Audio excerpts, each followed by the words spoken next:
So, I want to give a little bit time to, what's the best way to describe how I segue into this? I don't like to do these things very planned out and thought out. I don't think I'm a very planned out and thought out person. Sometimes I tend to just kind of just freestyle it. So I'm just going to start off with another rant. So, this is one thing I will never necessarily understand when it comes to, maybe this is just me. Maybe it's just me. I sat down and I really thought about, oh boy. I sat down and I really thought about everybody's definition of like retro and everything like that. You know, when people talk about vintage and stuff like that, like for some odd reason, if you are from the 90s or you were born in the 90s, everything in which that you do is an aesthetic. Like apparently it's cool to wear tinfoil lunchboxes as purses nowadays. That looks ridiculous. I have seen what else did I see today? I've seen people wearing Rugrats shirts today, but apparently they don't even like know what Rugrats are. Cause I was like, oh, you like the Rugrats? And they're like, yeah, it's that old show that my mom used to watch. It's very vintage. And I was like, how old are you? How old is your mama? Like, either I went to class with her because this girl looked like maybe like 14 or something. I was like, either this child was being cooked up in the pot while I was in middle school, or we got some really, really cool 50 to 40-year-olds. I don't know why everything has to become vintage anymore. Why can't it just be classic? Like, you know, we talk about like the etch and sketch days. People don't really get to really embrace and feel the feel of like what it was like to put something together and then just, you know, make something very immaculate on the design and stuff before your snotty little brother or your bully big brother or big cousin or something came up and shook that mug up and everything like that. That's not vintage. That's just the prime lifestyle of just the 90s. But we did it to our parents too. We talk about the 80s where we'd be wearing starter jackets. I remember the days when everybody was wearing football jerseys, but nobody had an athletic bone in their body by any means. We got people that will go to we got people that go to basketball courts that got the whole get up, the arm sleeves, the Jordan throwback jerseys, the shorts and everything, but then they get crossed up by the black man with the do-rag and the Air Forces that doesn't value anybody's life, and he probably is fresh out of jail. You know what I'm saying? That is the 90s. You know what I'm saying?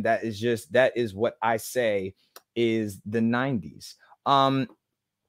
So I sat there and I was like, you know, I was in line because I was getting a couple of things. I had to get some more cough drops from my throat and everything like that. So finally the mom came up and I was talking to the mom. I was like, oh, by the way, if you don't mind me asking, because y'all know me, I'm like Little John in a funeral home with a megaphone. I don't really do subtleties. I don't really know what that means. I'm kind of like the Cabbage Man in Avatar. I don't really do subtleties.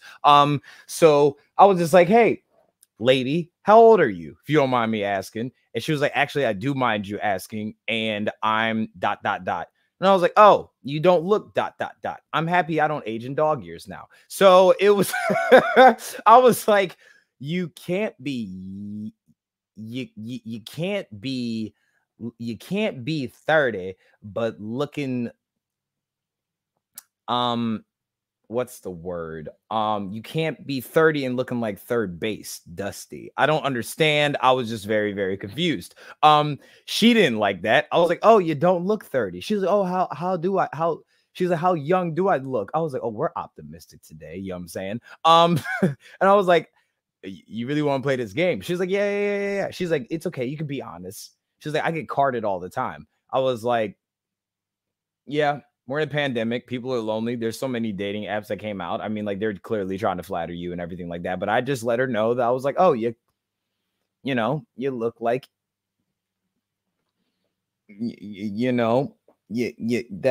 that looks like that could be your granddaughter. And I'm going to drop the intro real quick. Yeah, let's just do that. Yeah.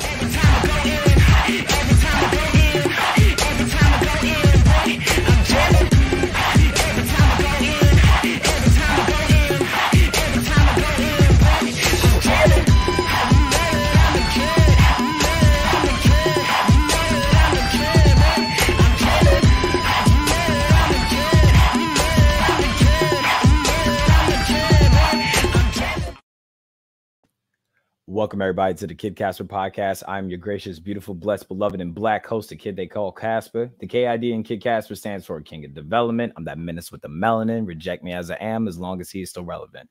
If this is your first time tuning in today, what she say?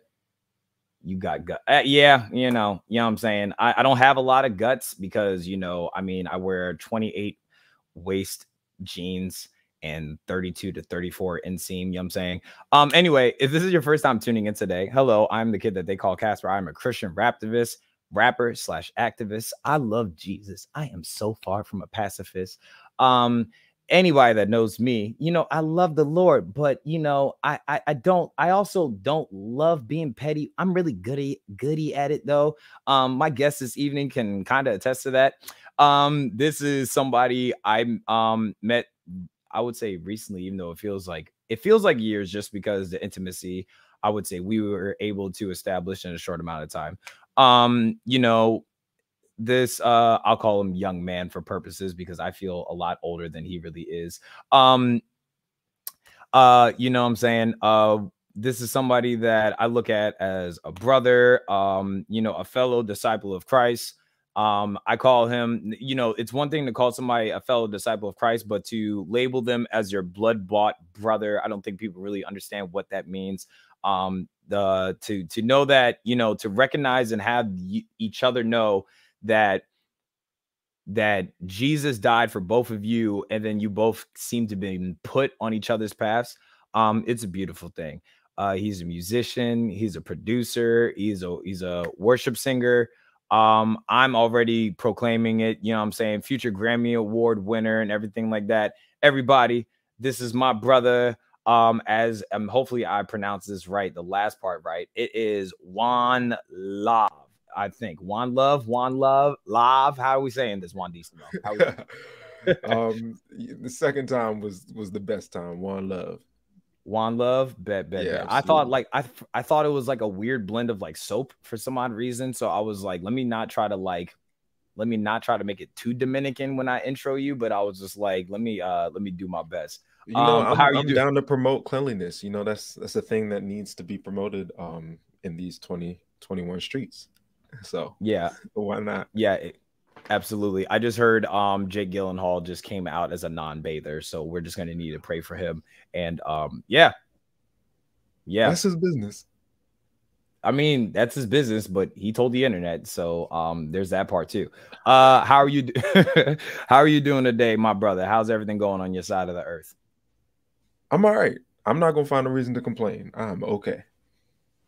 All righty. First off, I would like to personally thank you for blessing me with your presence. I kind of sprung this up on you intentionally. You know what I'm saying? Because I don't believe in I don't like to rehearse. I like things to be as organic as possible, but to be as intentional and intimate without it being as planned out as possible.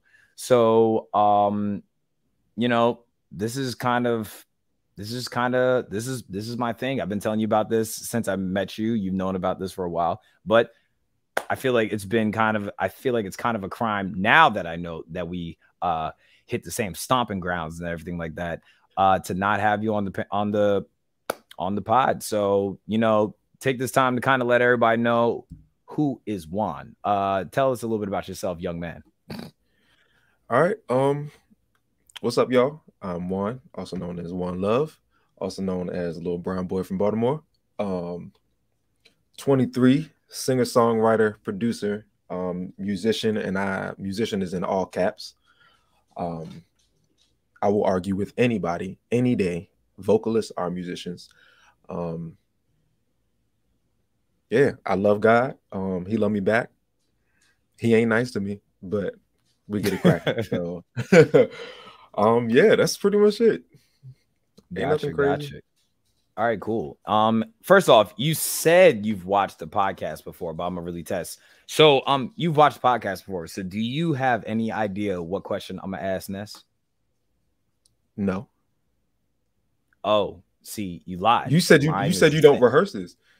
Oh, no, I don't rehearse, but I'm very good at freestyling. Just because I freestyle the same thing over and over, that don't mean it's a rehearsal. So My next intense question is for you, Juan Love, is if you had to pick your favorite Disney princess, who would that be?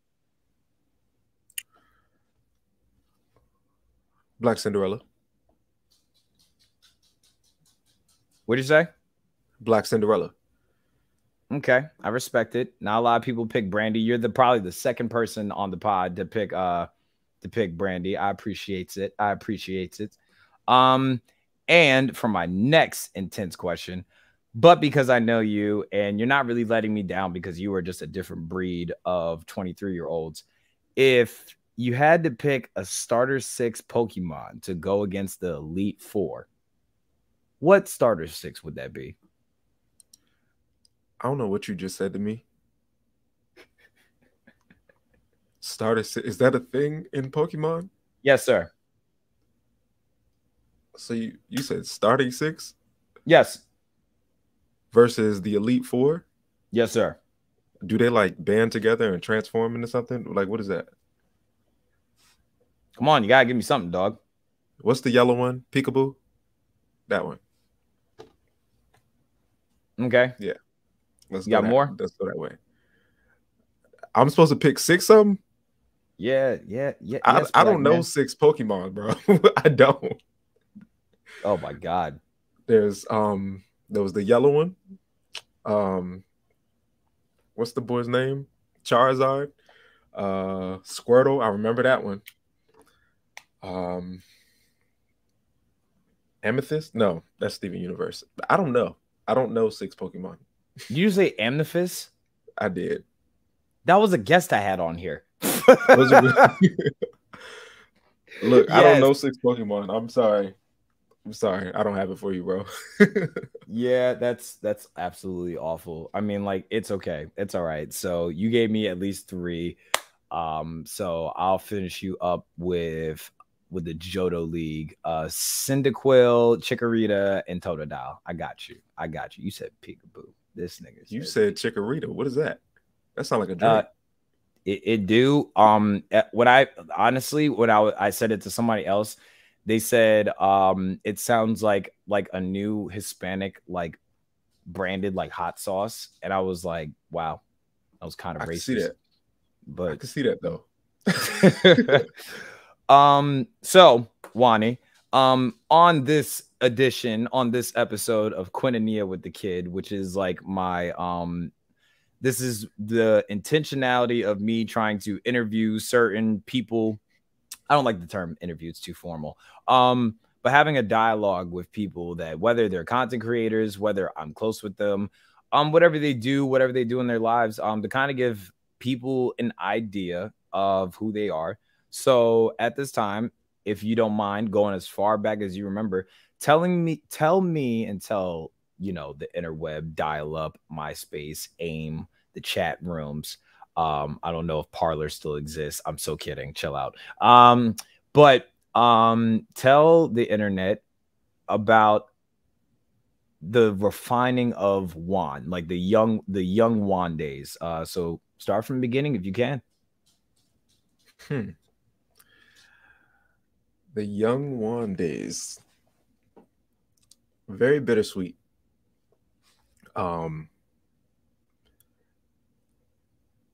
I was always a happy child. But I was also a very abused child. And a very neglected child. So I'm good at, I guess, finding joy or feigning joy. I learned that pretty early, but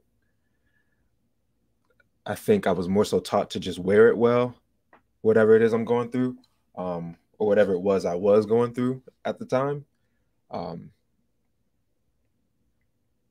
even little things. I remember, I don't know why I remember being 2, but I remember being 2 and my sister was about to be born and I wasn't allowed to go to the hospital because I had a cold. And I don't know why as a 2-year-old I knew how to beat myself up about that, but I did. And I always felt bad about that. But yeah, other than those things, and I guess we can dive into that a little later. I was a really smiley kid, really smiley, really against the grain. Um, I've I describe myself as a extroverted pacifist, so really outgoing, but I will lose every fight just cause. Um, so yeah, hope that answers that question. I mean, I can't exactly let you off the hook that early, and that easy, unfortunately. Let's So, go. so if you could, I guess like the best, I guess like what I'm trying to do, because I always try to get like a track to give people like an idea of like your development and everything like that. So tell me about, I guess, when if you could talk about like as a kid, if you could start to like from like elementary school and like I guess like build from there. Like what was life like for you growing up? Like, circumstances. Do you remember like certain things that you knew made you smile, that made you sad, whatever, like try to start back and give like a narration of what was going on in your life in the early stages of your childhood. Ugh, cool. Yeah, you're not off the hook. I told you. No, not that, not that. I had to do this the other week. And I'm realizing how much of my life I don't or haven't talked about. Mm-hmm. Um, so let's say elementary school. Take your time, black man. Take your time. Take Um, your time. and it hit me more recently that like I had, I guess you would call it a homey life where I grew up in the same house and we had a fence and a front yard and a backyard and a dog and all the things. And that stuff didn't really hit me until the last couple of years. Um, but elementary school, I remember I really loved musicals, but not like Broadway musicals, like movie musicals. Um, that was always something that brought me light, I guess. Um, my first musical experience, I was 5. Um, I had heard Brandy's Full Moon for the first time, and that was when I experienced synesthesia myself. Um, I could see the sounds, and Hold it up. didn't freak Hold me up. out. Hold up. Hold up, black man. Did you just say you have synesthesia? You knew this? No, I did not. Because I tell you all the time I have synesthesia. That has never come up. This is in real time. I'm learning this for the first time. So break that down for me. Go ahead. It just even the way I approach music now, it's I try to look for colors and shapes because that's how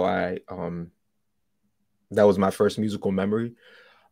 Listening to that song and then the album that followed suit. Um, I just remember purples and blues and browns. It almost felt like eating a warm like pecan pie or something like that. Um, yeah, I'll never forget that experience. And since it's been like that, every time I hear music, every time I hear sounds in general, and that's a real struggle because my washing machine sings to me. um, so I'm having a whole little concert every time I try to do my laundry. Um, but yeah, it was always musicals. My favorite movie musical was Elmo and Grouchland as a child, and it probably still is one of the top 5, just because the soundtrack is crazy, absolutely crazy. Super well written, super colorful. So that was, I guess, the early stages of my elementary years. Um, Grew up with a single mom. So it was my mom, my sister, and myself. I remember being 8. What grade was I in when I was 8? Was that 3rd grade? Pretty sure I was in 3rd grade. Um, I remember Googling my dad. I knew his first and last name, so I Googled him. Um, and the first thing that showed up was his record, or his, I guess, whatever the public record is, where it shows like your arrest and what you were arrested for. And I printed that out and ran to my mom. I'm like, hey, mom, what's this? And the look on her face was like, oh, you were never supposed to know this. And I think seeing that look on her face was my first experience with heartbreak. Um, And it also kind of, even looking back on it, I guess it makes sense why I'm as independent as I am. I'm very free in seeking information and then coming to terms with it. I don't need to really discuss with anybody. But if I do, I'm not necessarily looking for approval, just clarity. Um, I don't know why that was in my heart as an 8-year-old to move and to think like that. But yeah, definitely elementary school growing up, I felt, I don't even want to use the word outcast. It wasn't so much outcast. I just never fit the mold. Never fit the mold. And I never wanted to. I never wanted to push against it either. I just felt like I existed kind of separately from everybody else. Do you think it's because in a lot of ways, like for instance, you mentioned like off rip, like you have synesthesia. Was it ever like a part of you, especially with your synesthesia? Because I have synesthesia and everything like that. That is there ever a part of you that because of like with just the synesthesia and then like with the compound of like, you know, learning of like your dad's history and everything like that, did that automatically feel like you were like disqualified, or do you feel like it was more of a that you like disqualified yourself in a sense? That's why this outcast feeling might be something that I guess that you've like kind of felt on yourself, or you kind of like maybe, I don't know, do you think it's something that you put on yourself, or do you feel like it's something that was intentional as far as like the environment and circumstances around you? At least with intent, I know that the enemy has something big planned for me because God has something big planned for me. But I wouldn't say that I felt disqualified, because even in just looking him up, I was just trying to see what he was doing. Like, what do you do with your time? And to know it is like robbing stores and XYZ, I more so felt like an inconvenience.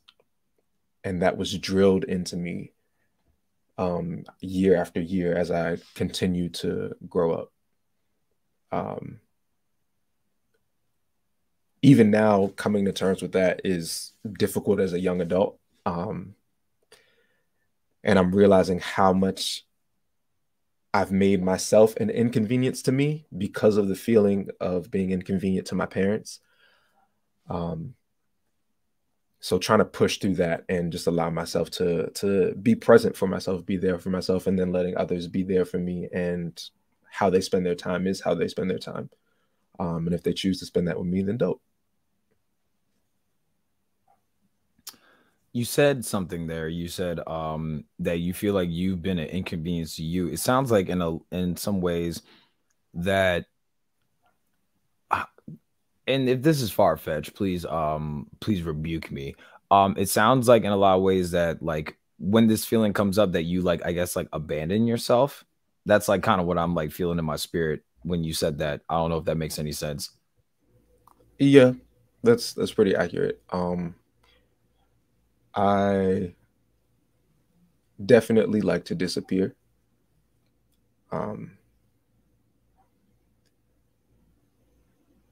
Because, and I don't know why my brain does this, but if I'm not perceiving myself, then I don't think anybody's perceiving me. There's like this numbness that kind of washes over me, where I spend a lot of time outside, but I spend a lot of time alone. Because if I'm indoors and by myself, then I have to deal with me. But if I'm outdoors and by myself, then there's so many things that I could pour into or just be distracted by. Count the blades of grass and find words to describe the different shades of green. Anything to not deal with me. I get that. I get that. If you don't mind, because I kind of want to stay here real quick before we kind of like move forward as far as like timeline wise. If you don't mind, this is completely up to you. Talk to me a little bit about like that feeling when you essentially like you went and like researched your pops, like what emotions like came out of that for you, like what, like if you could even identify the emotions that it was, and then like expound on like the feelings that you were experiencing around that time, kind of paint a better picture for people. Talk a little bit about that moment and everything like that.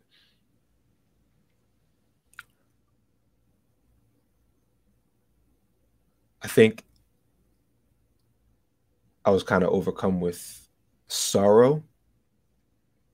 And I use that word intentionally because I don't believe that the word sorry is an apology. Um, I believe it's a description of your person or your character or your state of being, I guess. I was very sorry. Um, I felt bad that I inconvenienced my mom because now she had to explain to me who he was and why he did what he did. I felt bad that I wasn't enough to keep my dad entertained. I wasn't enough of a prize, so he had to go do things that felt more rewarding. I was just really sorry for my existence, honestly. It wasn't so much sadness or anger or feeling unwanted. I felt really sorry.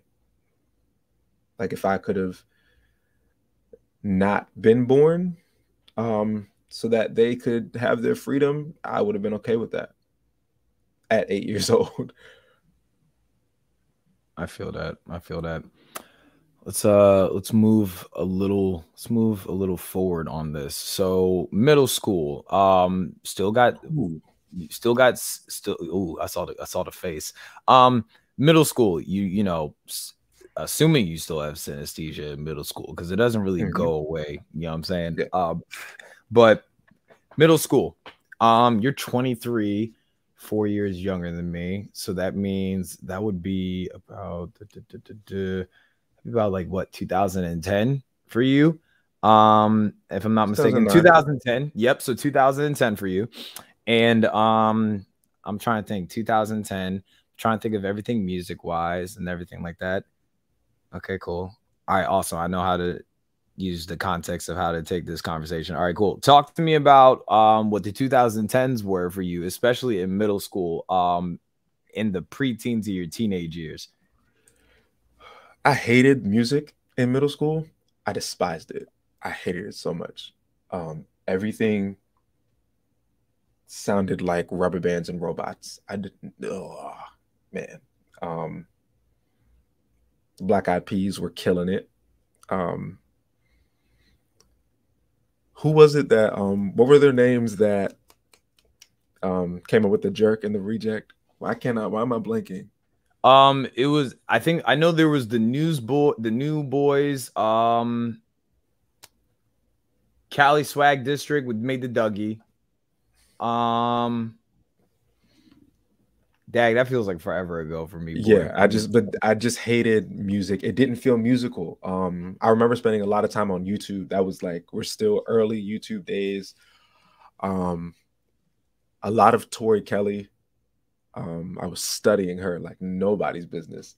I was still kind of stuck in the early 2000s. I would go and like look up old B2K concerts and watch Sierra performances all the time. I think the only thing I was down with in middle school was probably Mindless Behavior. They were pretty dope. And it was still kind of the same. You know, they're from our state, right? Yeah, they're from. They actually went to.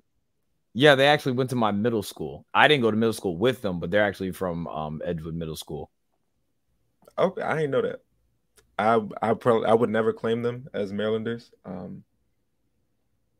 we're not going to go down that rabbit hole.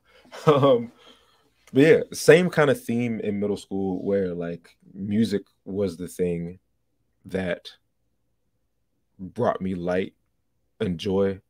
There was a lot less of it, and a lot more of facing my giants, so to speak.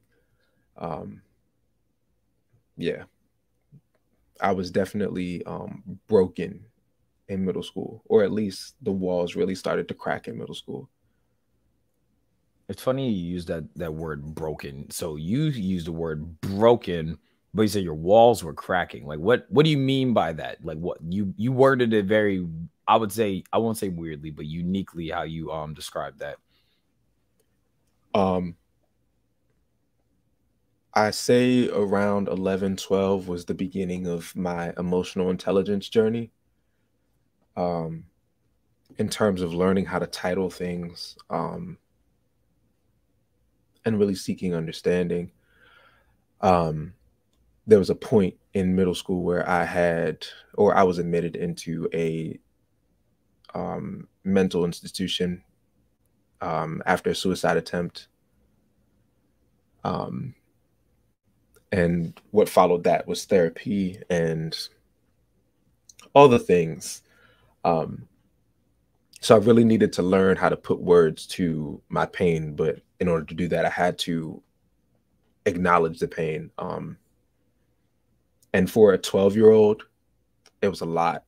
I guess the climax of that situation was I sent an email to my dad because he was still locked up, or he had gotten locked up again. And I told him, I'm not calling you dad anymore because you're not one. And the response I got back was, okay, that's fine. And that was my last memory from middle school. I was definitely in the 8th grade when that happened. So yeah.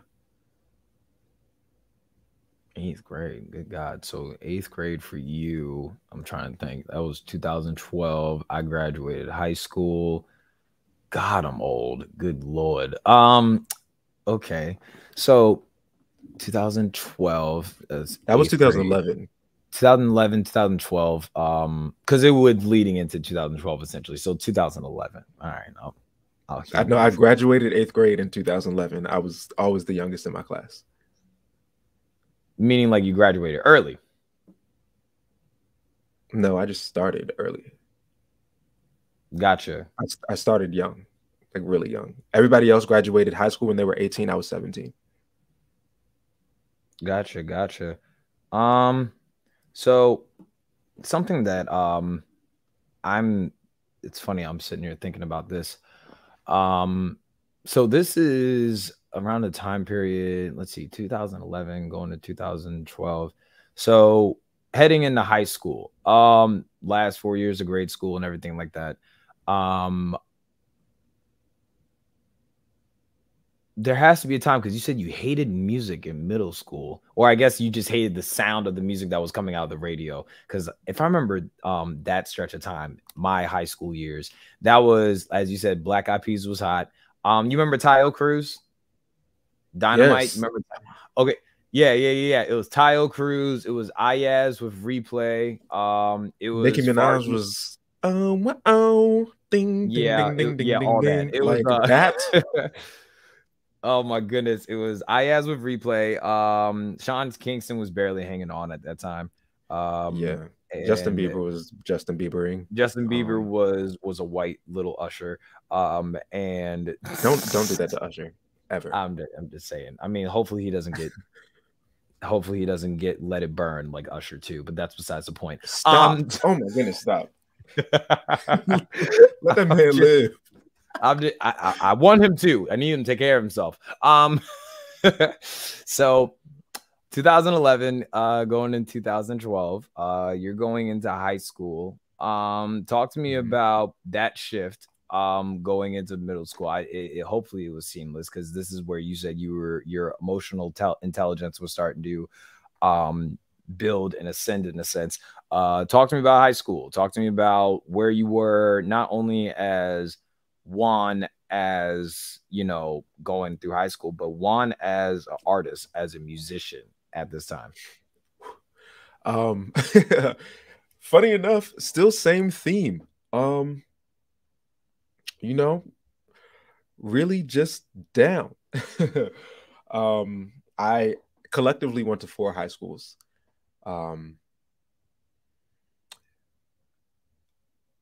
the first high school was a public magnet school. I wasn't kicked out, wasn't bad. I actually did what I was told.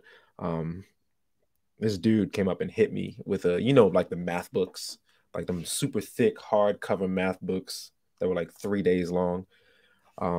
He just came and whacked me upside my head. So instead of getting like mad and spitting on him or whatever, I go to the counselor because the counselor told me XYZ happened, you come tell me. Turns out that was his third strike, and that got him into a suspension. He was not happy about that. Came to school with a knife. Him and like 50 other kids come in my class and is like, yo, at the end of the day, you're dying. So I left school early. I went home. I wasn't picked up. I literally walked out of school. And of course, the one day I walk out of school is the one day that the counselor tries to come and find me later in class. Calls my mom, XYZ. Whole thing is dealt with. Then I shift to going to a Christian private school. What Christian private school, if you don't mind me asking? Because Grace Bible Baptist. It is here in Baltimore County. It was a very small school. But yeah, and day one, the bullying continued. But I won't get too much into that because that school kind of really taught me about striving for excellence as a musician in terms of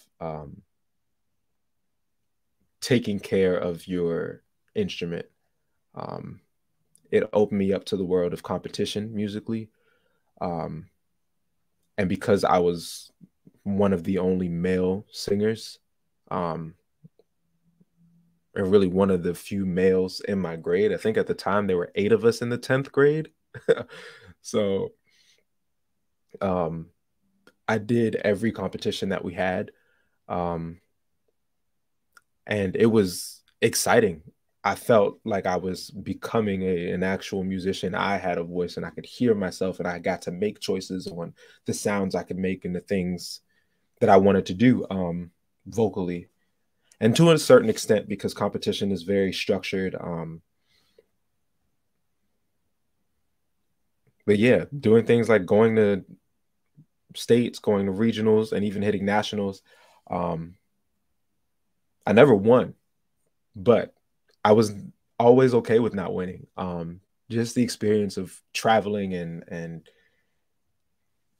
singing because I like to do it. Yeah, that was I said 10th grade, right? Yeah, that was my 10th grade year. At the end of my 10th grade year, that school shut down. So all of us then had to transfer to another Christian private school that was down the street. They happened to be our rivals. So that was cool. But we still jumped in. Thank you so much. If I get a minute, I'll grab them and show them to you. They're really dope. What are they? Nike 270s? They got air in the back of them. I'm not a sneakerhead whatsoever, but I was still doing competitions for my that needs to change since you're my brother now, but that's completely besides the point. I still have those shoes that you were like gawking at when we first met. I don't think you'll be able to fit them, but continue. Oh yeah, no, because you wear a size 15. Anyway.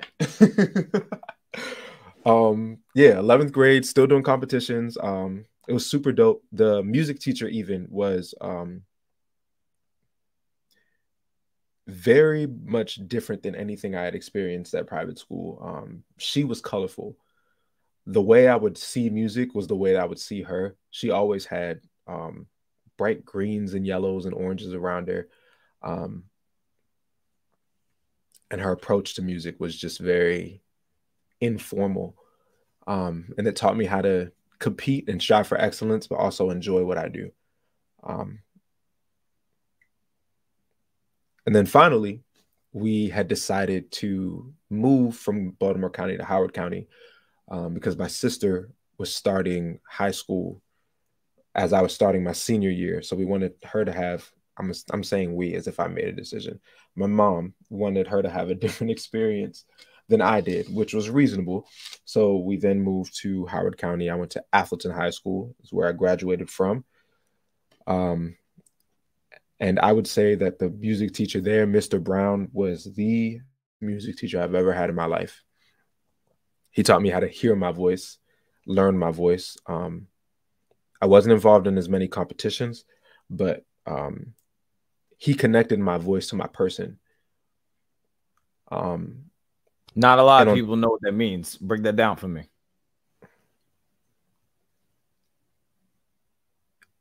As a musician, or even as somebody who does something that someone else can find value in, there are people out there who will separate you from your gift, you from your skill, you from your talent, whatever.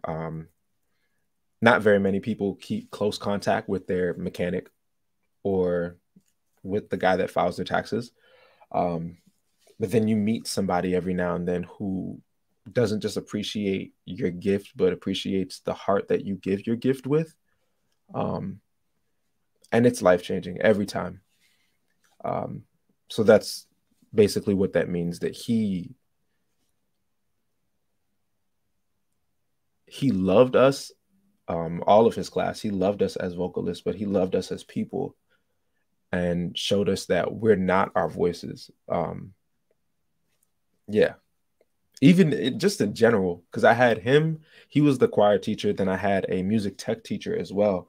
That really sparked the production thing in me. Was like, I didn't realize, like, I knew that I could get in GarageBand on my grandmother's like computer that was given to her by the school she was working for and sing, but I didn't know I could like take instruments and sounds and like put them together and make my own songs. So I didn't really get into producing until my senior year of high school.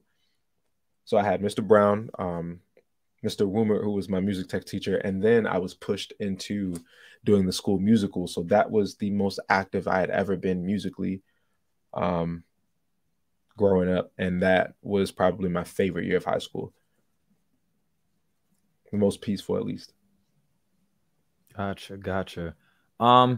So I think this is important because I feel like this question isn't asked a lot, because I feel like everybody, at least in our age demographic, it hits a little differently, because not only was it close to home because of who we are as a people, but considering like around the age we were. So break it down for me again. 2012, where were you about 2012, like age and everything like that?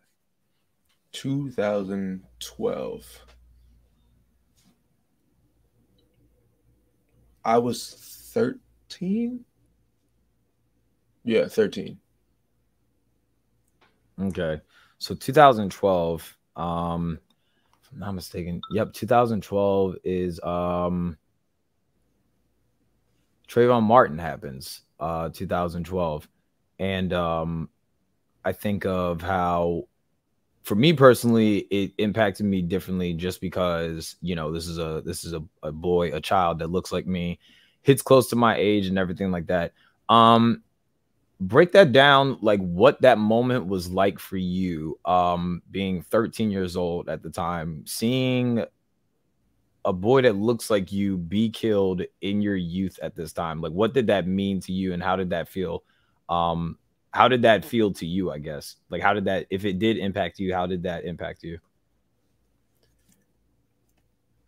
I responded to that still with kind of that numbness. That was when I'd learned that I was Black. I've never really even liked being called Black, because I'm like, that's not the color that I am. So it just never made sense. But that was when I learned of my Blackness, and it felt inconvenient. Not because I wanted it to be anything different. I just didn't know that it was something that was different. I was blessed enough to have gone to schools that were pretty diverse, and have had interactions with people who look many a ways. So I never really acknowledged race as a thing, or ethnicity as a thing that determined who people were. So to now be a preteen or a new teenager, and people are determining who I am by what I look like, it was just weird, and I wanted to disassociate with it. I didn't want to be Black, but not because I wanted to be something else. I didn't want a target on me for that. Like it was just really weird. It made no sense to me. Yeah, I get that. I definitely get that. You said something. You said that's when you realized you were Black. I remember as early as like 5 years old, when my uncle had to pretty much give me the talk. You know what I'm saying? And for us, it's not the birds and the bees talk. You know what I'm saying? We don't get to learn what when a boy loves a girl very, very much and X, Y, and Z. But you said that it didn't like hit you. I guess it didn't hit your focus wisdom until you were 13. Did you not get the talk like growing up? I guess like, is that something that just didn't, it wasn't brought up in your household, or like what's up? No, not really. It wasn't really until then where I was spoken to about being conscious about like what I wear and how I move and how I speak. Because I was raised to be pretty articulate. I was raised to have friends that looked all kind of ways. I grew up in a Black household, but I didn't grow up in a Black household. It wasn't like the stereotypical, like the thing that people make jokes about. That wasn't my experience. Like I said earlier, I had a really homey childhood experience where like I had the one place that I lived in for most of my life, and the dog and the fence and the neighbors who knew me, and the park down the street. It was always like that. I didn't know anything else. I didn't know that there were people being policed for their skin, or being policed for being policed for their response to their experiences. That wasn't really a reality that I faced. So on one hand, I'm kind of thankful for it, but on the other hand, there was some ignorance that I went through, and even still, I don't fully relate to the struggle of Blackness because that wasn't my childhood. I think the worst part about it is how I'm treated by people who look like me for not experiencing that. So. It's that you can't relate to us because it's like you can't relate to us, so are you really related to us type of mindset, if that is what I'm hearing from you. Which is so fast forwarding a little bit, you're graduating and everything like that. And I don't know your story that well. That's why I'm actually like happy we're doing this. But you went to private schools, you went to Christian private schools and everything like that. It was a private school. You went to private schools and everything. Did you get that reference? I didn't, but I smiled. Didn't? And I mean, to be fair, that was a white boy movie, so I mean, like it was 8 Mile. I don't know nothing about that's that. Fine. It's fine. You said 8 Mile? I will die happy if I never see 8 Mile. Huh? I'll die happy if I never see 8 Mile. I mean, it's okay. I mean, like it's all right. You'll say that I will die happy. You're stupid. So you went to Christian private schools, but when did I'm gonna use the flip on words because I raps and stuff like that. So you went to a Christian private school, but when did Christ become for you? When did Christ become intimacy a private thing for you? You know what I'm saying? Was it school? Like when did God start, like, I would say, knocking on your heart or knocking on your door? Was it? I'll let you tell me. Actually, that's the best way to do it. Okay. God punched me in the gut when I was 21. See, I asked you if he tapped you in the chest, but you say he punched you in the gut. Gotcha. It's violent, bro. You know what I mean? You know how many people's altars look like their stoop, their porch, or anything like that. But yeah, I hear you. Continue. And I won't even want to say like it was a punch in the gut. I got jumped, and it was like a long jumping. It came out of nowhere. It hit me like a train. The train had 50 cars on it, and now we're here. But yeah, I was working for a beer distributor at the time. My mom was going through a divorce. And so like home life was pretty icky. And even then I was so far from God. I was into new age beliefs and practices.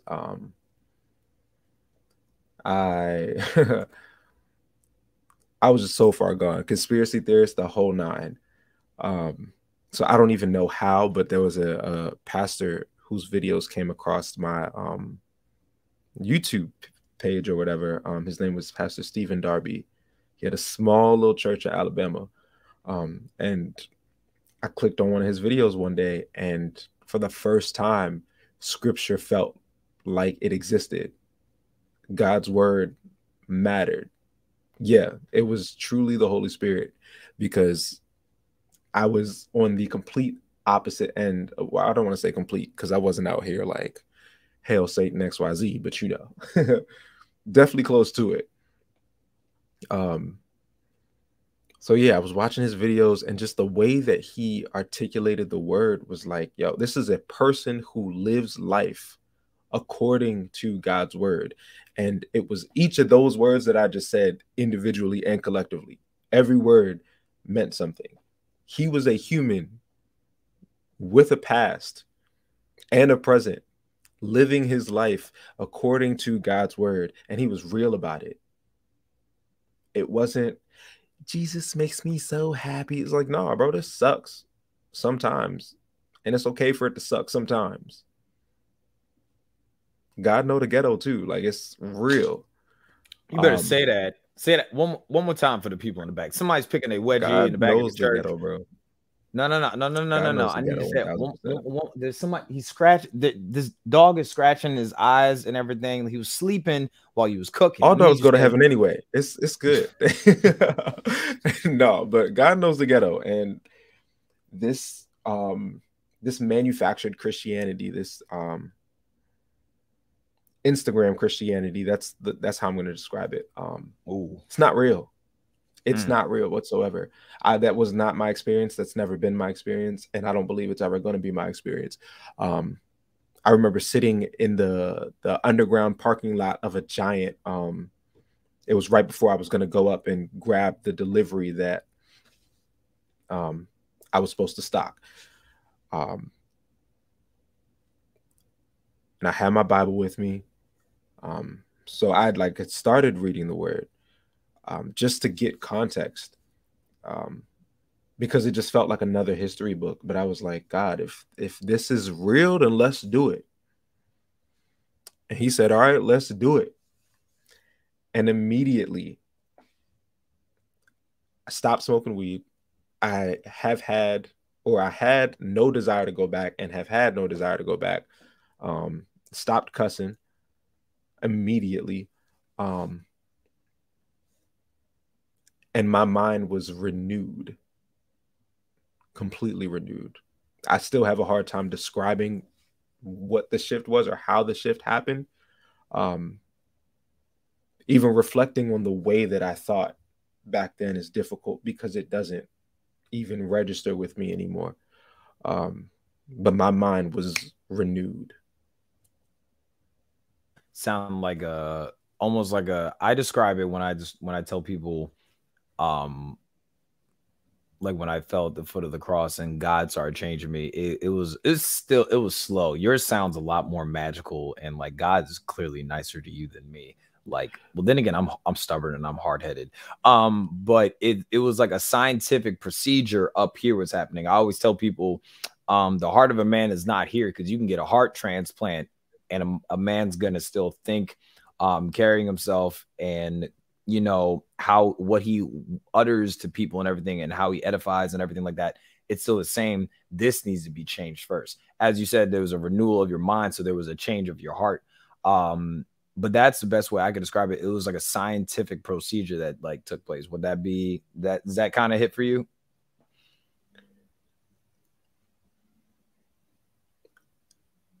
I could say yes, but it wasn't very long and drawn out in terms of once he made the switch, I was switched. There was no going back. There is no going back. The leading up to that was the scientific procedure in terms of just opening the door and leaving little sticky notes or like tapping me on the shoulder and saying, hey, XYZ, this, or these spirits you're entertaining over here, this is why this is this, or this is where this comes from, in terms of generational curses and blase, whatever. For those watching, if you get a chance, look up Stephen Darby. It's Stephen with a PH because he's a man of God. But Stephen Darby, and the icing on that cake, bro, was that a year after I came across him, I discovered he had been dead 5 years before I even came across his YouTube channel. So that's how I know 1000% it was the Holy Spirit, because he wasn't actively posting videos. He had been dead. But yeah, once the switch was made, it was made. I think as time has gone on, I've gotten comfortable. So God is now dealing with me in my comfort. But the immediacy of it, I was just really driven to learn as much as I could about him, because he made himself known to me. Yeah. That's beautiful, man. I think what's always great, and I love how you said it's not Instagram, because it's not. Sometimes I think people don't realize when we're talking about like coming to God and him getting to know us, it's not like the Hallmark Channel. You know what I'm saying? Like sometimes it's not pretty. You know what I'm saying? Sometimes, like, even though you said like when it happened, but I guarantee, as you described it, it had to get violent, essentially. It had to get violent because there was a war between your original spirit, man. The spirit that God was trying to deposit in you, and then your flesh at the same time. So leading up to it, it definitely had to, it wasn't made it on the Hallmark Channel. I get that for sure. Sure. No. Even especially in my sleep, that was where the wars were happening. The first gift, oh yeah, he definitely drew me in. What I'd say is that when God saw me, he left his 99 to come grab me. And even after, like, once I started getting to a comfort level, like now I know God, mentally I was like, okay, now my job is to bring other people to him. I lost my train of thought though. What was the last thing you said? No, I was saying like it's not always pretty all the time. Is like I think sometimes, and maybe that you might relate to this. We need to stop making God seem so human, and we need to stop making it, exalting ourselves to be very like spectacular, I guess. So what I'm saying that is like the beauty in a lot of testimonies, I believe, is when it's just real. And it don't gotta be pretty. I always tell people the Bible is the most ghetto book ever written, personally. I mean, it's just trifling. I mean, like David sent somebody's husband to war, you know what I'm saying? To get with his wife. Like Paul was a terrorist before he got saved. You know what I'm saying? Moses murdered a man, you know what I'm saying, and had a stuttering problem, but God was like, nah, I'm still picking that one. You know what I'm saying? I think sometimes when we try to make it like a Disney production, when we talk about what God did in our life, we end up diminishing like the work and the wonders of him. And then we end up like romanticizing ourselves and like spectacularizing ourselves when it comes to like how we came to him, if that makes sense. That's what I was like basically getting at. Yeah. I remember there was a moment in my very new Christianity that I turned to music, and I'm like, let me go back and listen to all the Christian music that I heard growing up and just like see if it made any sense. And I remember being so mad at Mary Mary because of the song Heaven. I got to get myself together because I got somewhere to go, and I'm praying when I get there, I see everyone I know, I want to go to heaven. And I'm reading the Bible and I'm like, we're not, like, our goal is not even to get to heaven. The goal is to be admitted into the kingdom that's established on the new earth. That has nothing to do with me and everything to do with God. I need to be out of God's way in order for him to work in me. I need to accept and believe Christ fully so that when God looks at me, he sees his son. It's not about what I do. I can do everything that I want to. But if I haven't accepted Christ and believe on him, I'm not getting into the kingdom. My desire is not to get to heaven, because heaven's not going to last. The kingdom that's established on earth is going to last. That's where I'm trying to go. That was when it really clicked for me. It's like, we have this all wrong. God is not a man. He took the form of a man because he loves us that much, but he's not a man. He's not going to deal with us the way man deals with us. So why am I trying to deal with me the way man would deal with me? Boy, you better talk, boy. Better tell the truth and shame the devil. Shoot. So you were saying, like, you were starting to listening to like Christian music and like kind of listen to it with a different lens. I tell people, so this is just me. This is not anybody else. I don't believe there's such a thing as secular music. I only believe that there is secular people. Because I don't think inanimate objects can necessarily, like, you know, possess a spirit. Like, my earpiece is not like possessed. I mean, it feels kind of possessed. It's made by skull candy. That's besides the point. But talk to me about, like, even like, and if you do, I won't tell anybody. If you do, we don't have to tell anybody. If you still listen to music that comes out today, you know, just it'll be between us and YouTube and Facebook and Twitch and everything like that. But did you start? And maybe it's just me, but I tend to hear God in the sounds or even in things I didn't notice him before once I started walking with him. I don't know if you can relate to that by any means. I think discernment needs to be carried through music in general, because not all Christian themed music is godly. Ooh. And not all non-Christian themed music is ungodly. I do disagree with you on one point. I do believe, because we are told to not touch unclean things, that spirits can be maintained in inanimate objects. I don't think they're being satisfied the way they'd like to be, which is why they come and find us. But we are not to touch certain things, not to play with certain things, not to expose ourselves to certain things, because it gives certain entities access that they're not supposed to have if we call ourselves by Christ's name. But yeah, I think discernment needs to be carried in listening to music. And I'm going to jump back to Brandy because she came up earlier. I had to hit myself in the head, not last week, the week before, because I'm listening to the song and I'm like, yo, I've been singing myself into bondage for a year. Plenty of her other songs I'm fine with, but this one song, the first, like the opening lines are like, I'm on defense because I'm under attack. Been on that fence and I ain't looking back. Question my stuff, never picked up your slack. You said some things, but I'm over all that. That's not forgiveness.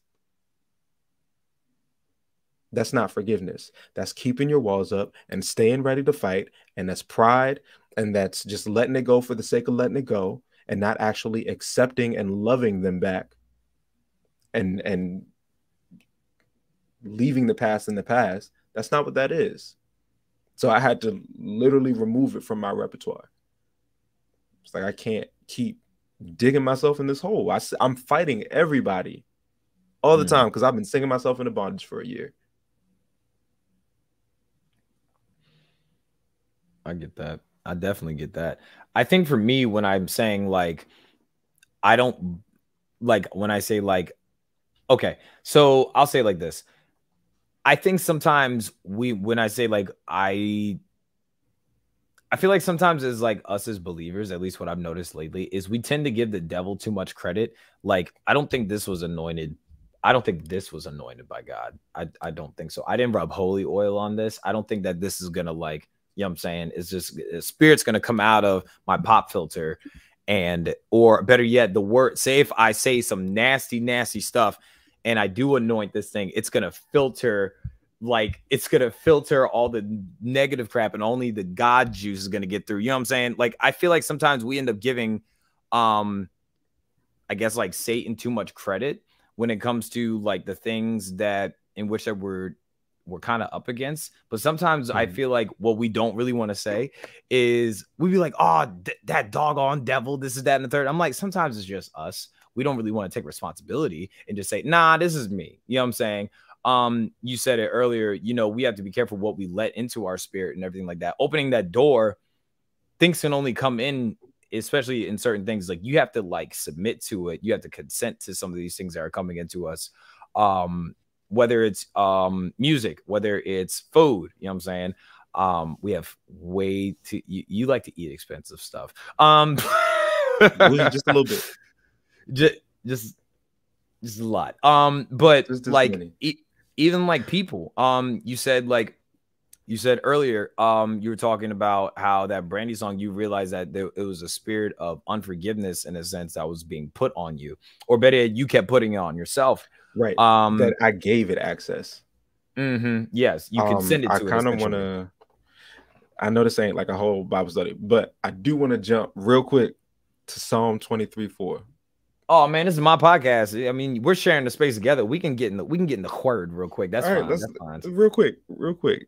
Yeah, I walk through the valley of the shadow of death. I will fear no evil, for thou art with me. That rod and that staff, they comfort me. And even just what comes with that is like the appearance of death and destruction are just a shadow of what that is, because sin has already been defeated. So that needs to be the overarching understanding that we as believers have in our minds. But, and like I said before, we do allow access. We allow those shadows access. They can't by themselves or independently change us or knock us over or cause us to fall. I'm trying to think of how to explain it in a way.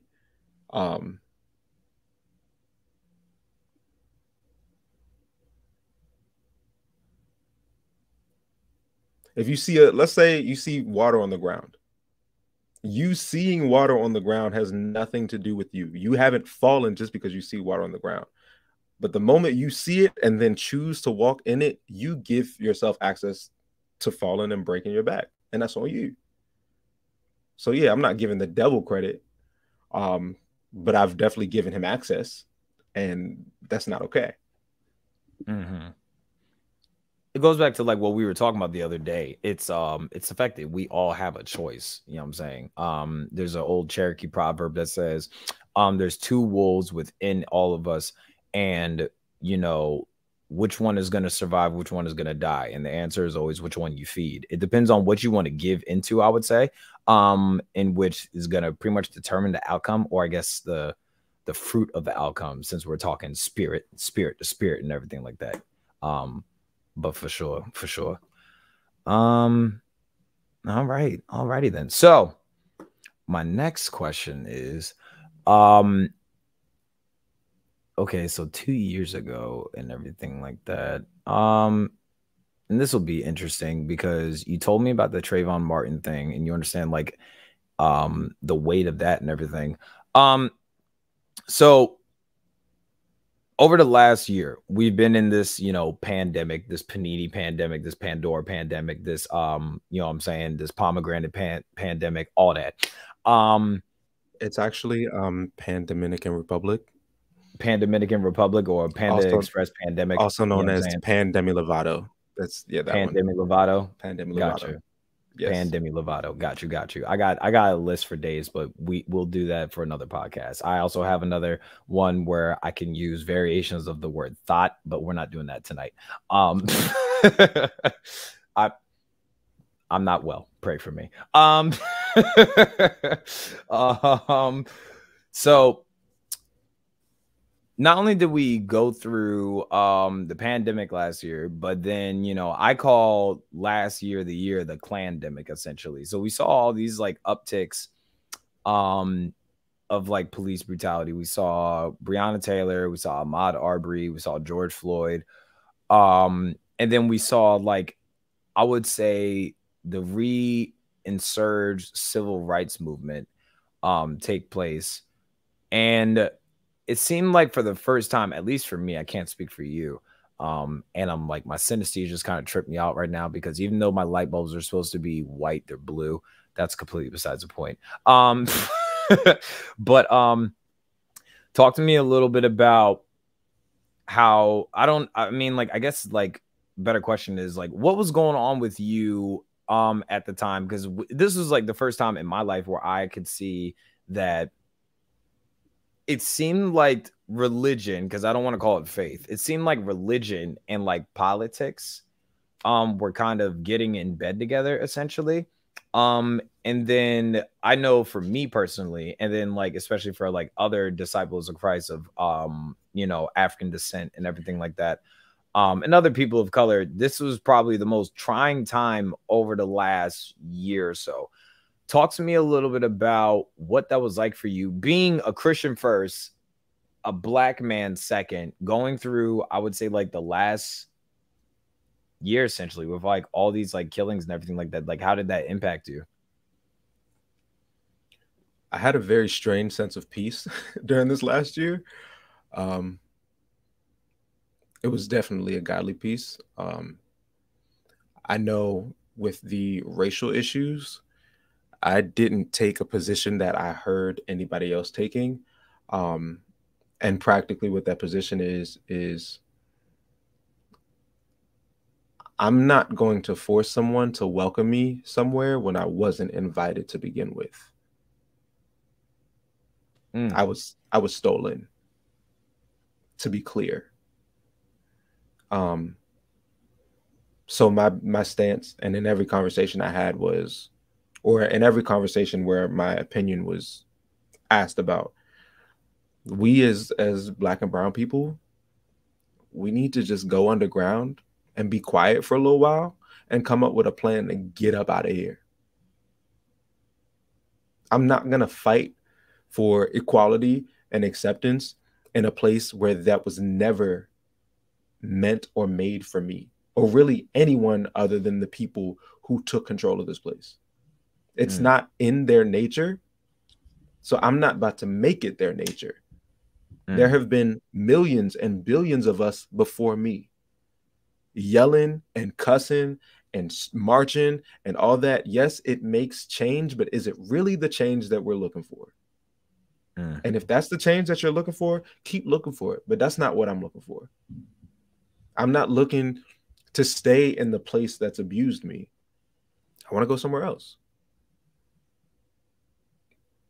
Fresh land, new land, land that isn't cursed by my people's blood. And people before them, and people before them.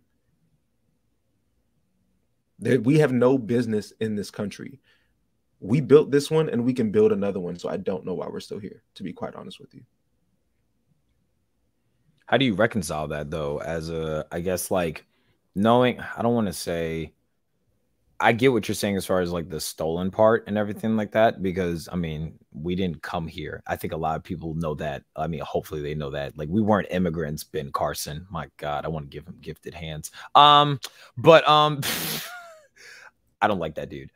I met that dude and I don't like that dude. But how do you reconcile that though, as a disciple of Christ, trying to, like, I guess the best way to describe it is like, how do you reconcile that as a Black man, but as a disciple first, knowing what you know with the history and like the wickedness of this, not only this country's history, but like even today's practices, how it directly impacts us, regardless of whatever policy change, legislative change that they make next. How do you reconcile that? Quite honestly, race is not my priority because it's not my identity. I find my identity in Christ, and that's how I move. I just so happen to be dark skinned. So anything that occurs because of that is just a happenstance. People probably won't agree or understand that standpoint, but it gives me peace. I have no like rattling or shaking in my spirit with that. Blackness is not my identity. I refuse to see myself as darkness. I think It's basically that simple. I think what you're saying is like kind of like I always tell people for myself is like, and I definitely get what you're saying, because like I feel like I always have to. We talked about this even on the way to the beach on Friday, having to like explain to our Christians what my blackness to them, and then to our people, you know what I'm saying, us as a people, we have to explain our Christian to them.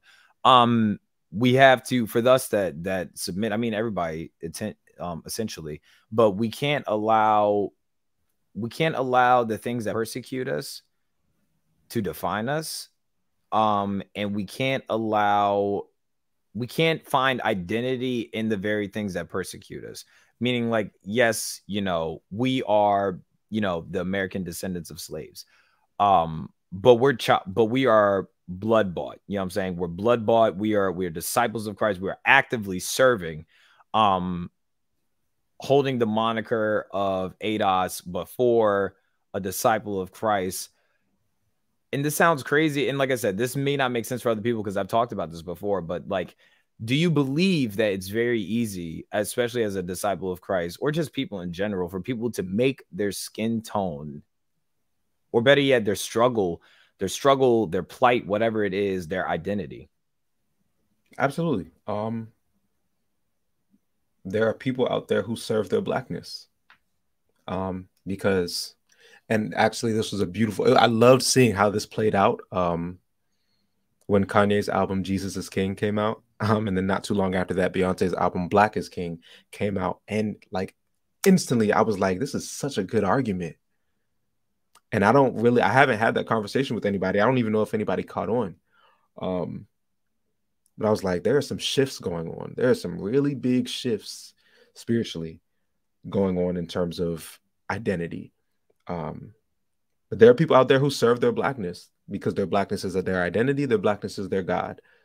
Even those who are Black Christians or who call themselves Black Christians. That's not me. I'm just Christian. Why are we identifying ourselves as our color? Whether it's white Christian or Black Christian, Hispanic Christian, Asian American Christian. Why does there need to be a prefix to your Christianity? Is there a prefix to your blackness? Because you never call yourself a Christian Black person. If it matters that much, which it seems to, you would switch them and not have a problem, but you would. If Absolutely. I put your blackness last, that would be an issue for you. Yep. I get that for sure. That's it's something that I had a conversation with somebody the other day. And this is why I always have to, and I always lead with this when I tell people I'm a Christian first and a Black man second, because that's really weird. Because when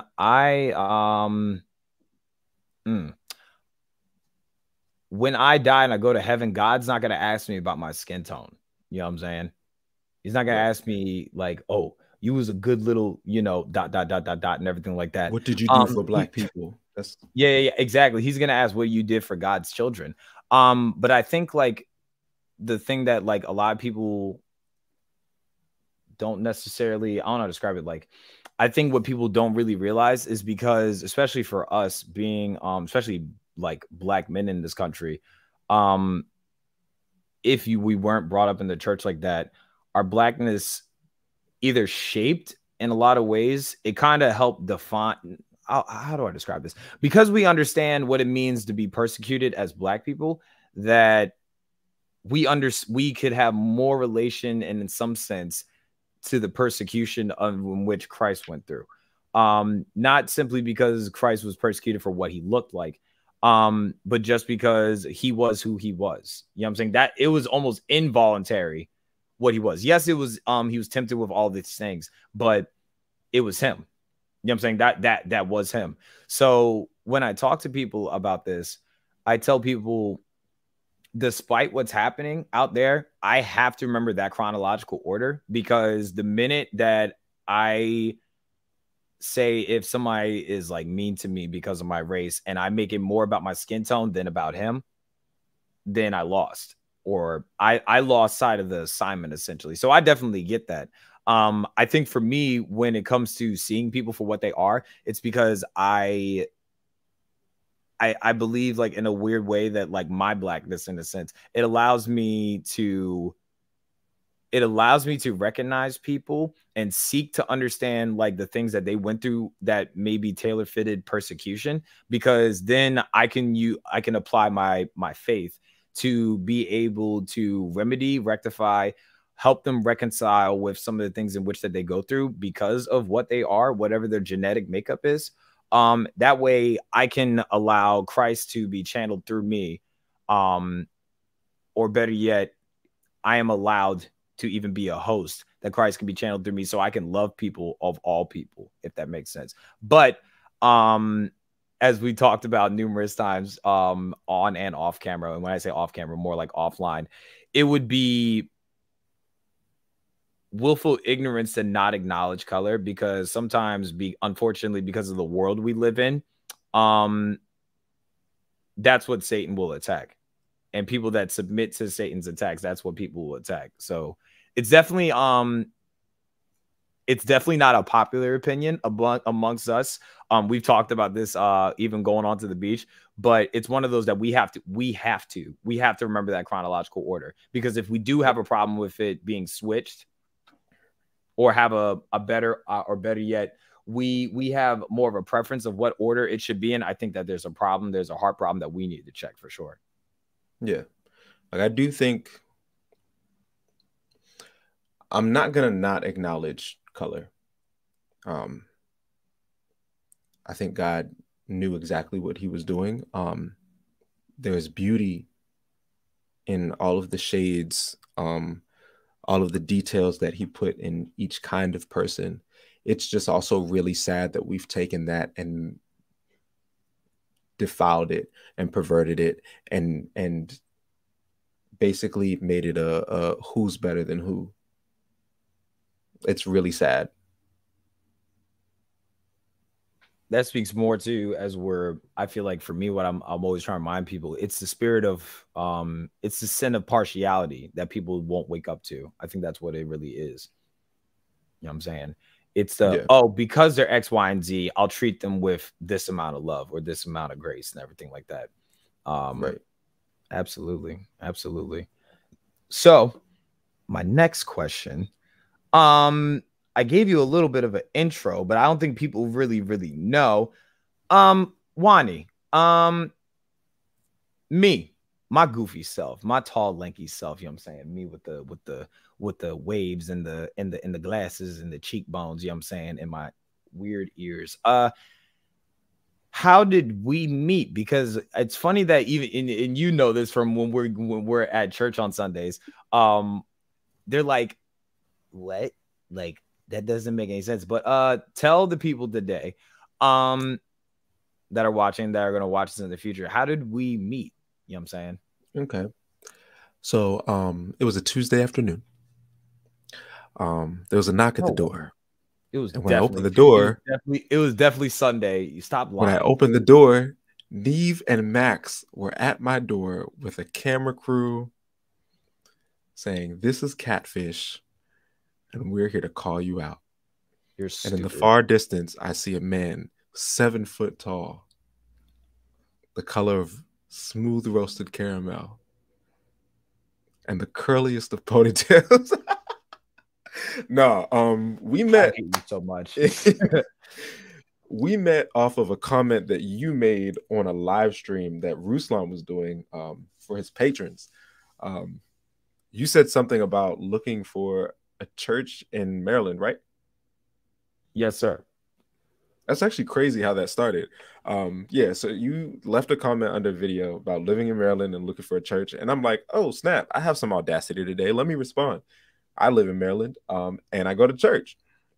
So I'm like, hey, XYZ, I just started going to this church. They're super dope. Come check us out.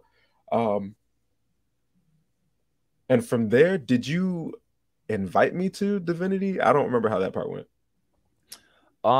So for those that probably know me, basically in a weird, my way of evangelism, as people like to call it, how I've been fishing for souls.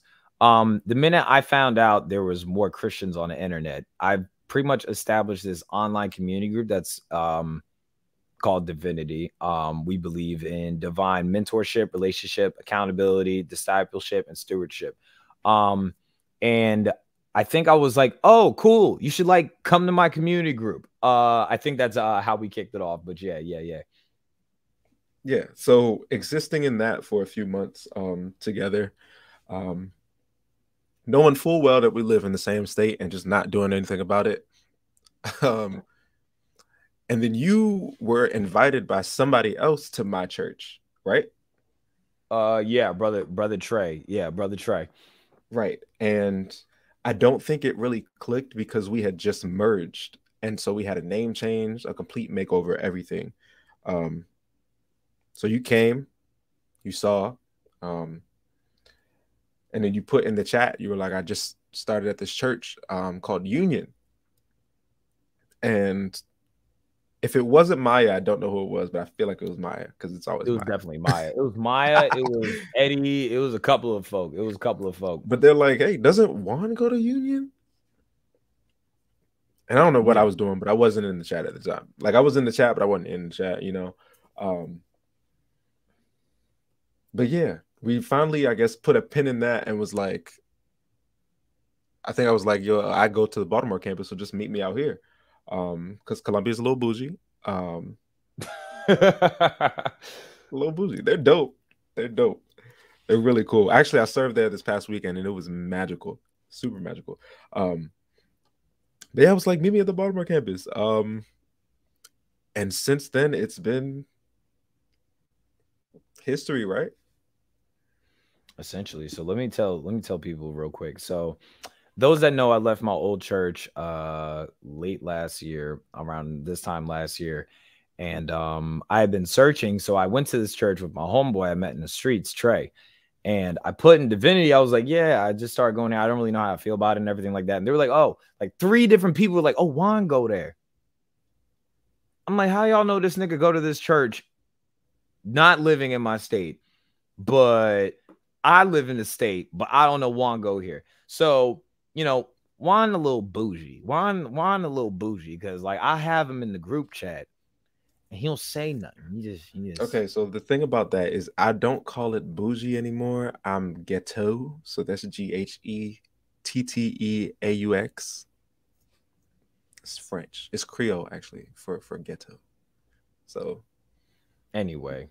Yeah. Anyway. Will I drink Kool-Aid? Yes. Will I have my pinky up? Yes. It's so much. It's a double what on. Is the ice what is the ice made of? Fiji water? You bougie mother. Yes, actually. Yes. You can judge me, just not out loud. Come on now. I'm gonna judge you out loud. This is my podcast. Don't on it. But I just remember I was so excited, like not even like nervous, oddly enough. I was like, because I think it's because like, you know, you and me have done like plenty of Zooms and like we've talked about like we talk about like a lot of things in the Zoom calls. Like we have conversations, and you might be able to, if you want to talk about this a little bit, the things we talk about in the Zoom calls are typically things that we don't talk about, I would say, in certain evangelical spaces. You know what I'm saying? Or just church in general. I don't know if you could speak to that at all. I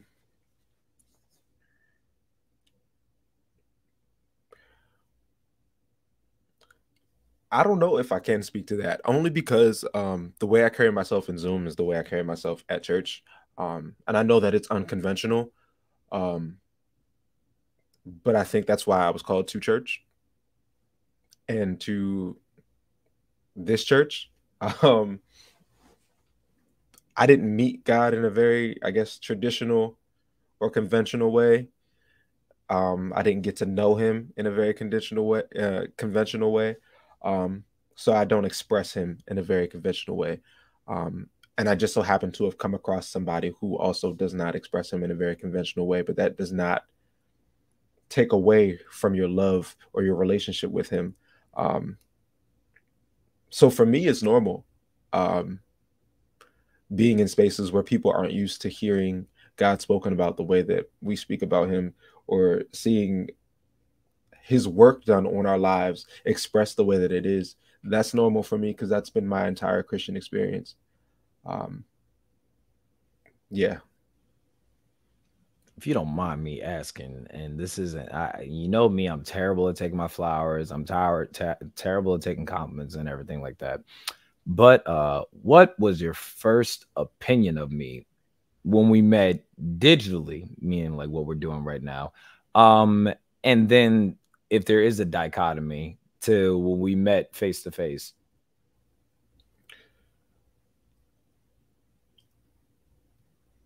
I'd say I definitely had to fight smiling.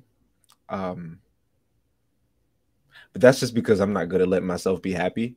Both times, I was like, this is dope. There's a dude that lives in my state, loves God, cool people.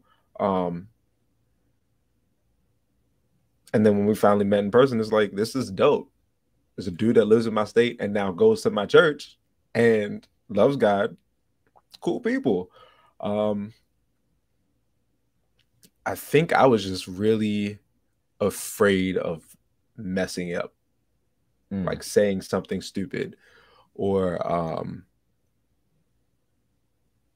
I don't know, just being Juan, man. And that can mean many things and little things at the same time. So like, exactly. Gotcha. So we don't have enough podcast time to explain all of that. But yeah, man, that was, I tell people, like, with what I've established with divinity and everything like that, I don't even like to take the credit. I think it's all God, because God like deposited it in my heart. He put on my heart to establish some sense of intimacy, vulnerability, but a safe space. And I think that's what was so organic when we first met each other, because it was like we weren't strangers. Like, I just didn't know what you smelled like, if you like had a smell to you and everything like that. But yeah, do I smell? Do I have a smell? I don't know. I gave you a hoodie. Smell? So I mean, you smell like soap. I mean, that's a good thing. I just I'm glad for that. Yes, I do avidly wash. Yeah, I appreciate that. I like to. I only trust ashy people. You understand me? Because ashy people bathe. You know what I'm saying? Well, then I don't know if you trust me, because my hand sanitizer is moisturizing. So no, I mean, I've seen it and I've used it. It is immaculate, by the way. It was definitely, isn't it? Yeah, it was. But yeah, man. I wouldn't say you have a smell though. You would know if you had a smell, because I think with my face, and you know that. So yeah, man, it's funny. But I tell people all the time, like what I've been able, like I thank God literally every day, not only for like divinity and like the sister chat as well, being able to be close and intimate with people even through a computer screen, because I felt like what was wrong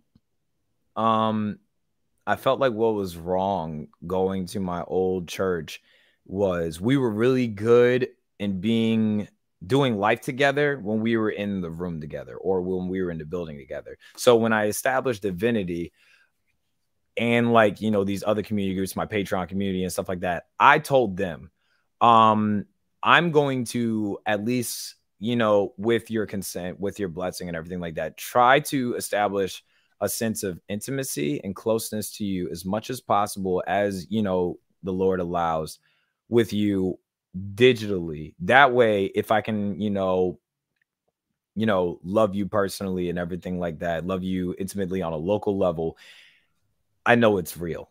Because even if we're not in church, then we could be at a church together when we're not in the room together, or just in that building together. And when we talk to each other, we should talk to each other the same way we would talk in the church. You heard my mouth, and you got to see it in church and outside of church. Fairly consistent. Yeah. I hope you can say the same about me. I think I'm pretty consistent. Yeah. But definitely I'm consistently a wild card. So. Yeah. Especially when we're people watching. We're just, you know, examining the other children of God that roam the earth. See, you be wanting me to people watch out loud, and that's something I don't do. I want to people watch quietly, so I'm not speaking nothing over nobody. That is a family bonding experience. But then you be like, they got web feet, and I'd be like, yup.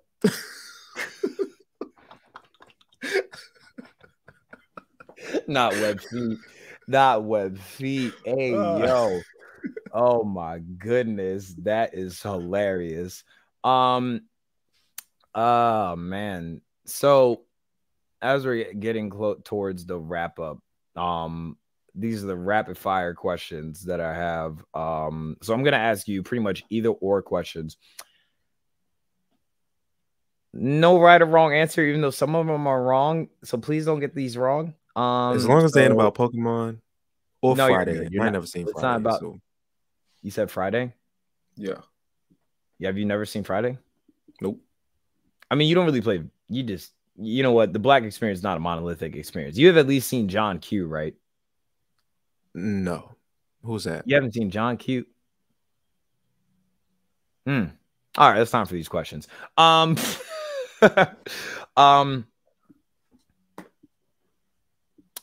Solange or her? Solange. Reason being, hers an industry plant. Hers an industry plant? Absolutely, 1000%. Wow. I don't see hers music. I see Solange's music.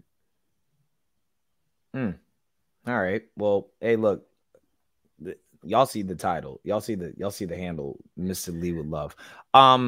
Don't come at my brother disrespectful. I know how y'all love her. Please be kind to my little brother. Do you understand me? Like, look, bro, I love her, but she could never do Sandcastle Disco. Yeah, but I just wouldn't have gone as far to say she was an industry playing like that. People she come for is. your neck, boy. She don't come for your neck. You know what I'm saying? Oh boy. Okay. Kanye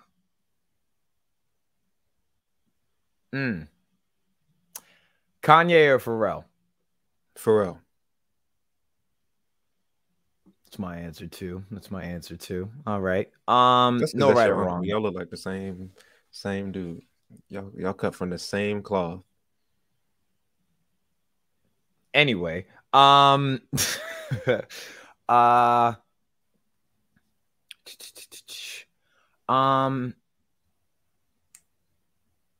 or Popeyes?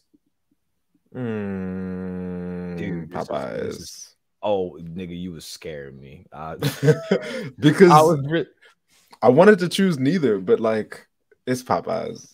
Okay, you were really scaring me for a second. I was getting really, really nervous. You don't even understand.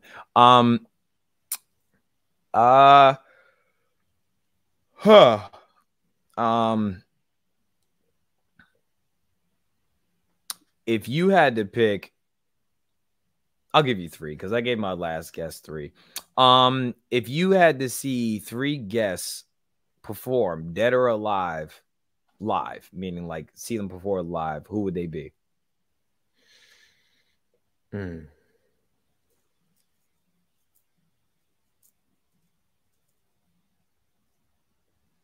Cab Calloway, number 1.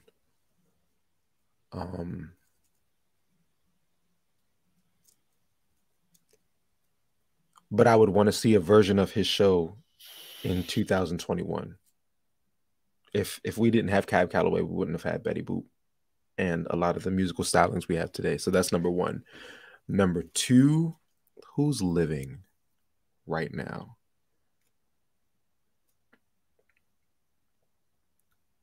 I think I want to see Doja Cat, but only if she's going to do what she does at award shows. I don't want to see her do like a club performance. I want to see like a full production. Yeah. Her rock renditions are like mad slept on. Like all of her renditions are slept on. But the rock ones, her and her team know what they're doing. And then I would say James Fauntleroy. He is my favorite songwriter of all time. He's not a big production dude in terms of putting on a show, but his musicality is untouched. And experiencing that live, I would probably turn inside out. And I'm okay with that. All right. All right.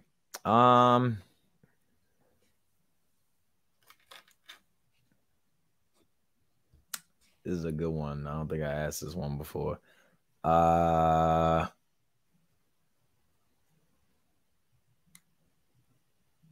Favorite sitcom?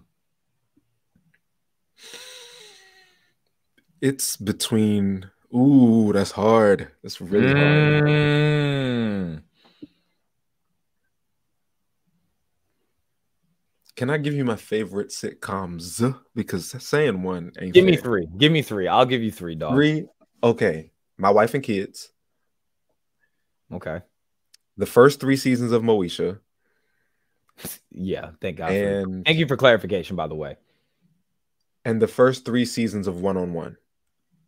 Exclusively, not exclusively, but mostly because they from my city. So. Okay. All right. Cool.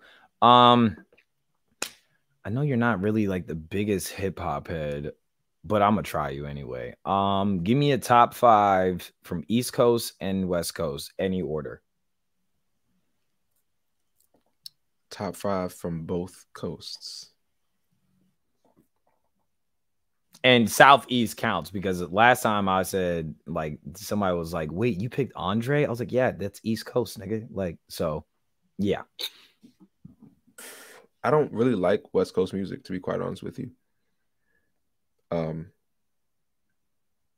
At least West Coast hip hop. It doesn't. I like that like hard hitting swing almost. So like that good country 4 on the floor. So yeah, people like Andre. That's why I chose Pharrell, because he from over here and he gets it. Smino 1000%. Jay-Z. And because that was 4, right? Missy Elliott. And you don't got nothing for East Coast, not at all. I mean, West Coast. You don't got nothing for West Coast? Not a thing. So remember, this is Mr. Lee with Love's little brother. So like, if y'all come, look, if you come from my tribe, I'm assuming you're suicidal. That's all I'm just gonna say. Hey, look, yeah, I'm the extroverted pacifist. He's the introverted activist. So we're gonna get a cracking regardless. Yeah, we try and preserve Black life, and he's being very reckless, and I will try to protect him at all costs. Play with me and you play with we. Let's go. Let's go. Let's go. Oh my goodness! I ain't throwing a single hand. That's all you. Kid Cudi or Frank Ocean? Neither. I'm not picking either of them. I refuse to. Frank Ocean is a liar, and yeah, he's been gaslighting us for years. I refuse. No more Frank Ocean. Kid Cudi. Something about me. I just don't believe him. I don't believe him.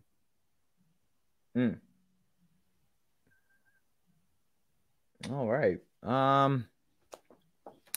And there was another one. Oh, I asked this to one of my guests. It was a while back, but I haven't kept it in rotation.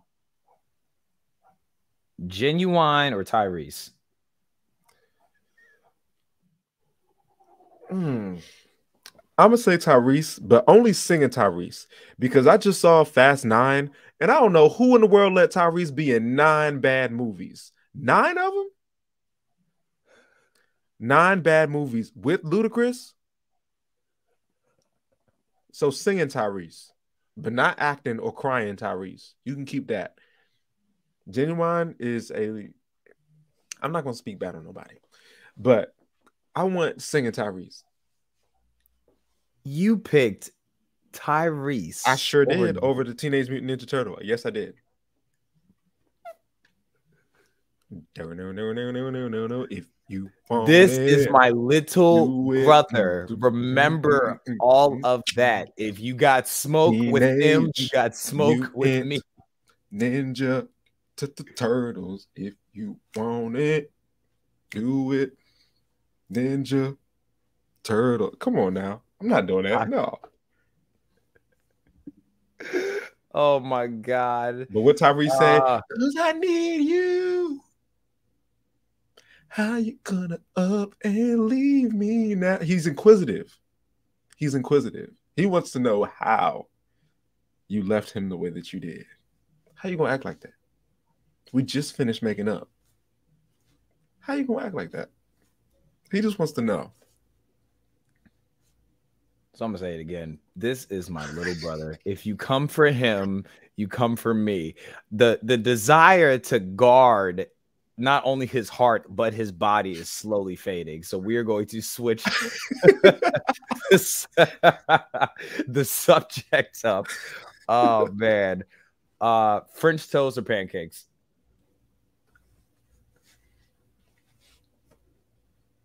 French toast. Grits, salt, grits, or sugar? Salt or sugar and grits? Salt. Okay, good. You all right, cool. So you believe in the Trinity and you believe salt goes in grits. Awesome. Absolutely. I told you my mind was renewed. That's what I said. Okay, gotcha. Yeah, I already know. I already knew. I knew it was coming. Hey yo, that's crazy, B. And that's pretty much it for my fire up questions. Actually, yeah, that's it for my fire up questions. So my last question I have, and this one you have to help get the answer to. Meaning like you got to help make this happen. Who would you like to see next on the Kid Casper podcast? And whatever your answer is, you have to pretty much help make it happen. So who would you like to see as a guest on the pod?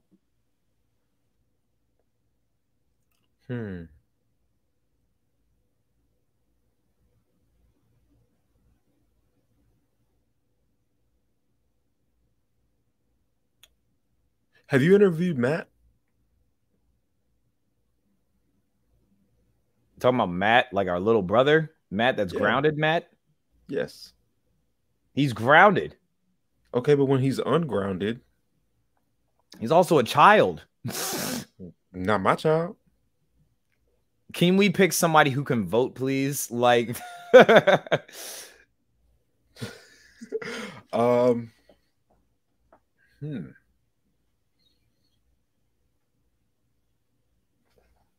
That's hard. That's really hard. Who do I want to see on the show? I can't say Elmo.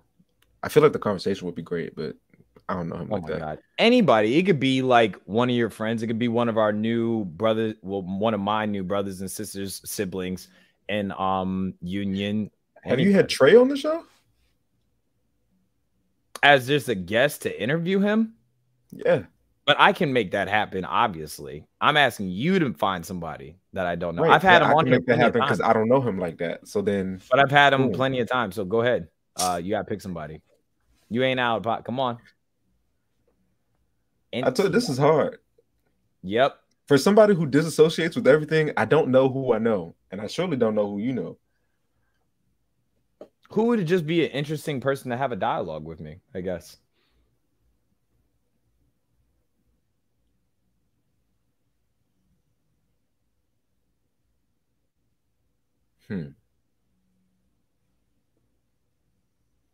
I've got somebody. Okay. I've got somebody. His name is Josh Fieldings. Cool dude. I'm not going to tell his story, but he was homeschooled. And I'm definitely learning to see or appreciate and accept his experience, and all the depths that comes with that as a homeschooler. So yeah, Mr. Fieldings. And you can make that happen. Yes, I can make that happen. Have I met Josh? You've met his fiance. I have. Yes. I hate meeting people's women before I meet them. That's weird. Well, he was busy. She was also busy, but y'all cross paths. Happens. You're always meeting somebody's son or daughter. You won't stop calling me. No. And we're not saying that on here because safety purposes. But anyway. Did you ask who my father was? No. No, I don't want to. I'm somebody. Nigga. Anyway, so brother Josh, you can make that happen? I can make that happen. All right. Gotcha. What'd she say? We're not property. Don't make it. It's not about make it. I think it's weird when I think it's weird. I don't know why I think it's weird. I have anxiety. Don't make me explain myself on a podcast. What's wrong with you? Oh my goodness. But this was great, Wani. This was a great conversation, dog. Tell the people what you got coming up in the future, any future projects, things you're developing. What's next for Juan Love?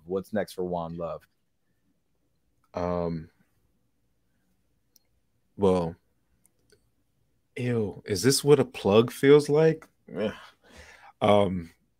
you want to hear stuff from me, you got to hit my Instagram. I post snippets all the time, or ideas all the time.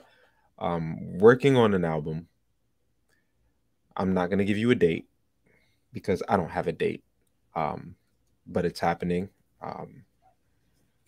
So if you're willing to be patient, and willing to love me through it, then you will get said album.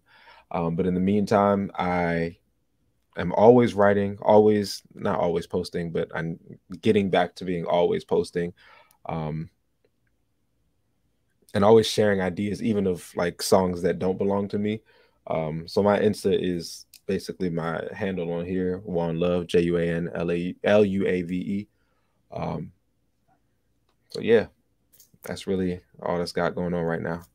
Y'all gonna stop disrespecting me on my doggone podcast. I don't appreciate you, Tyler. I will take your wrench away. You better you chicken cutlet with a mustache. Wait, what's a wrench?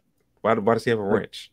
Because he's a moderator, like for the you know what I'm saying? In case people get stupid in the comment section, he puts them in timeout. Yeah, you got a job. I like that. It's not a job. It's volunteer work. That's a job. But he's not getting paid. It's still a job. I'm not doing this with you right now. All right. Brushing your teeth is work. That's a job. Come on now. It should work if you work it. We're not gonna. Right. That'll be on the video later this week. As far as content goes. Thank you, Wani, for coming on here, man. This was dope. Like I said, I never really head into these things with an idea or a plan. I don't want to rehearse these things because I want it to be organic and I don't want it to be forced. Just like our relationship, it's going and flowing the way that it's supposed to go. But this was great, man. You are welcome back here literally anytime. Whether it's if you want to like come on here and tell us about this amazing album that you have and everything like that, or if you got like a clothing brand, or if you got like a cookbook coming out, I don't know. Anything, Juan, I would like to spotlight on episode. Well, I don't know what episode that'll be, but this episode is 101 for context purposes because I specifically saved it for this one because I didn't want to name it the episode 100 because it was a Sunday and I wanted to get the 100 part all over real quick. But yeah. And real quick, because I don't know why I let you call me Wani. Don't nobody else try that. Because you will get ignored like you knocked a popsicle out of my hand. You will be shunned, exiled from the kingdom. Don't try it. Please don't try it. I don't even know why I let him call me that. That wasn't even my nickname growing up. So, because you love me and I give the best hugs. That part.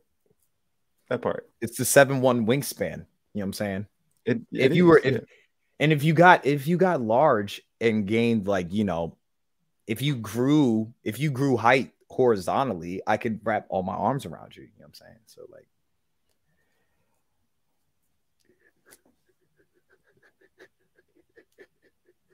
in Jesus' name. In Jesus' name. Oh man, guys, I will not be back here tomorrow. Tomorrow's episode of Jess's podcast, Not Your Safe Zone, where they will be discussing social justice and comic books, anime, you name it, nerd culture. Wani, it was great having you on, brother. It was a fun time. We gonna definitely, I mean, you apparently got to go to court after podcast because the community did not like. The community did not like some of your answers, so you're gonna have to go to court after this. That's how you're gonna be my lawyer. So no, nigga. Yeah. Thank you everybody for tuning in tonight. This was great. This was fruitful. I love talking to my brother anyway. I just wanted to be able to share somebody that is not only has an impact on me, but is important to me, that is insightful to me, that has edified me and encouraged me since I met him. And I pray that I am as much as a blessing to him as he is to me. Love this brother, man. Not even hope, it's gonna happen. You know what I'm saying? My kids are gonna call him Uncle. Well, can my kids call you Uncle Wani? Is that all right? I'm gonna have to meet the kids. I'm gonna have to meet the kids because if they don't have that energy, then no. They might be ugly because I'm their dad, but like, they can be as ugly as they want to be. It's the energy.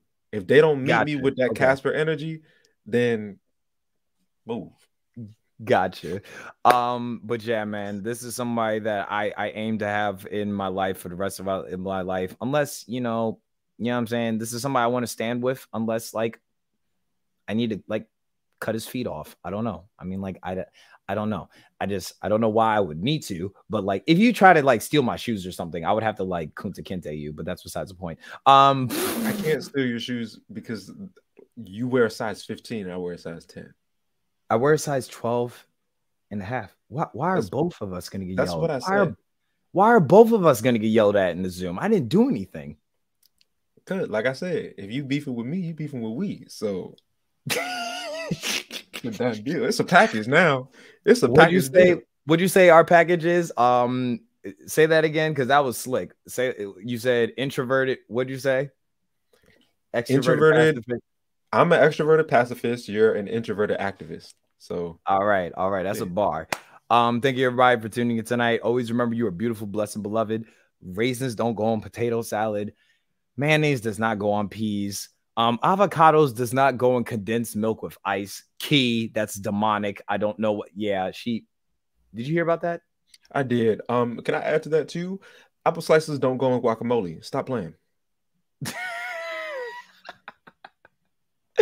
Oh man, and Jesus wasn't white.